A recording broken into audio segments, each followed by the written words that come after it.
Welcome to the fish tank.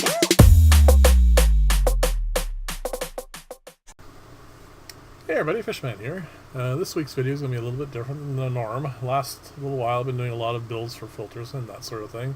So I thought what I'd do is I would show you the process I go through when I want to make some frozen fish food for my fish. The actual recipe is not really that important, as you can tell by my careful weighing and measuring of everything. The only thing I try to do is provide them with a variety of colors from the plants. Green, orange, and red. Just to give them a little bit more of a color boost when they eat it. So what I'm going to do here is I'm just going to peel the vegetables up. The proteins in this case are a couple pieces of sole and 2 pieces of squid. Again, it doesn't really matter much. You can pick whatever you like. I've done it with everything from beef heart to well, pretty much anything else, even insects from time to time, or earthworms. It doesn't really matter at all. Actually, the variety would probably be even a good idea. So all I've done here now is I've put the sole in, and I'm cutting up the cabbage a bit finer. The only reason to do that is it just helps cook faster, and you don't spend all day doing this. And then also I'm going to grate up the carrot so it's a bit thinner as well. And it just, like I said, just makes it so that it is faster and don't spend all day doing this. And then the only other thing that's you'll see me do is I'm going to, coming up here, is I am going to partially skin the zucchini. The only reason why I'm doing that is this is a store-bought one. I find a lot of the store-bought zucchinis, especially here in Canada, what they do is they spray a bit of a waxy coating on them to keep the moisture in, and I want to take a bit of that off. I don't really want to put that in the fish tanks. I don't know if it really caused any issues or anything, but I just didn't want to do that. So then I'll just chop it up, and then I will quarter it a bit, and then just again, so it'll cook faster. And then just a simple matter of boiling it all down. Now again, like I said, the recipe is not exact in any way, shape, or form, and I don't think it really matters. And every time you make it, I would actually suggest you try different things just to see what the fish think of the change. I think, like I said, variety is always a good idea. So like I said, just a matter of boiling it for a while. I'm just going to boil it until it's tender, easier to blend that way, and also just in case there's anything on the vegetables, and the vegetables in particular, but also some of the frozen stuff.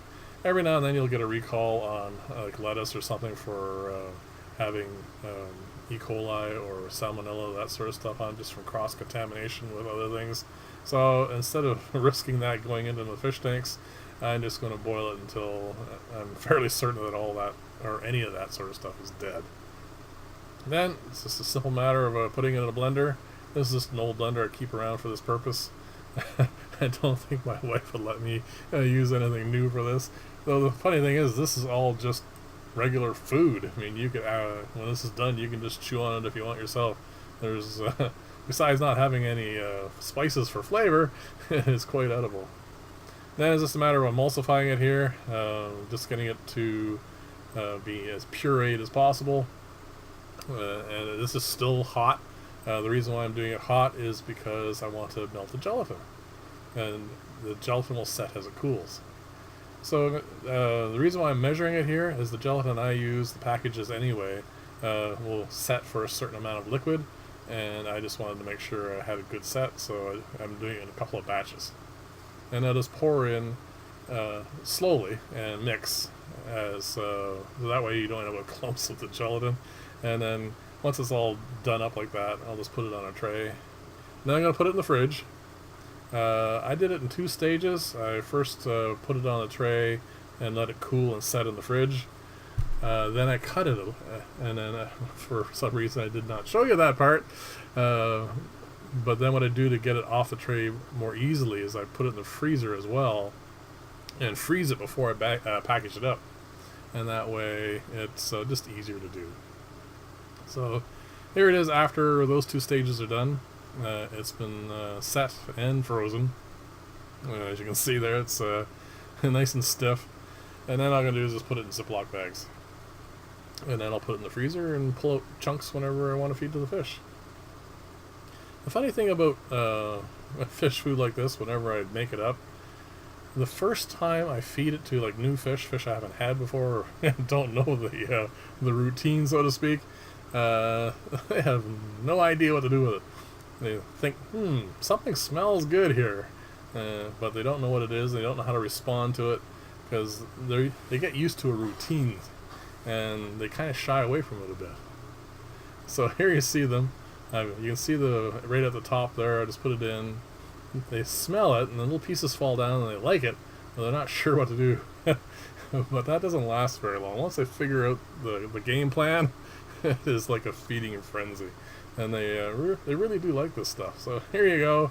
They figured it all out. You can see the guys next door there who definitely want in on the action, and I try to spread it around as much as possible.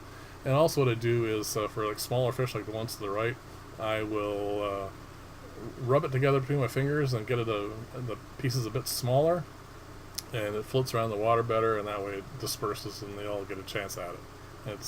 It makes it easier to feed them. And there we go. This is what that looks like. And as you can tell, they all love it. It's very easy to feed to pretty much anything. Anyway, thank you very much for watching. If you like this style of video, please like and or subscribe. And what I'm going to leave you off with here is, besides just making frozen foods, I also feed a lot of the zucchini to my fish. And also to, as you can see, the shrimp.